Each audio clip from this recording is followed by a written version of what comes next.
ખાદ્ય પદાર્થોમાં જીવજંતુઓના સાથે ભેળસેળ અથવા કલર વાપરતા અનેક વખત બનાવો બન્યા છે, ત્યારે આરોગ્ય વિભાગ દ્વારા કારેલીબાગ રાત્રિ બજાર ખાતે ચેકિંગ હાથ ધરવામાં આવ્યું હતું, જેમાં વેપારીઓ ફૂડમાં કયા પદાર્થમાં બનાવવામાં આવી રહી છે તેના બોર્ડ મારવાના નવા નિયમનું ચુસ્તપણે પાલન કરવા વેપારીને આદેશ આપવામાં આવ્યો, જેથી ગ્રાહકને ફૂડમાં કયા પ્રકારનું તેલ વાપરવામાં આવ્યું છે કરીને ઓર્ડર આપનાર ગ્રાહકને ખબર પડે, સાથે ખાદ્ય પદાર્થો, કલર અથવા કયા પ્રકારનું મટીરિયલ નાખવામાં આવ્યું છે તેની ગ્રાહકોને જાણ હોવી જોઈએ। તે માટે વડોદરા શહેર કારેલીબાગ વિસ્તારમાં આવેલ રાત્રિ બજારમાં પાલિકાનું આરોગ્ય વિભાગ દ્વારા ફૂડ ઝોનમાં ચેકિંગ હાથ ધરવામાં આવ્યું હતું। વધુમાં પાલિકાના આરોગ્ય વિભાગના અધિકારીએ જણાવ્યું કે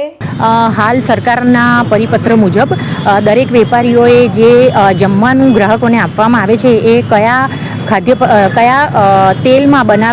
બનાવીને ગ્રાહકો સુધી પહોંચાડવામાં આવે છે એ હવે સ્પષ્ટપણે દેખાય એ પ્રમાણે લખીને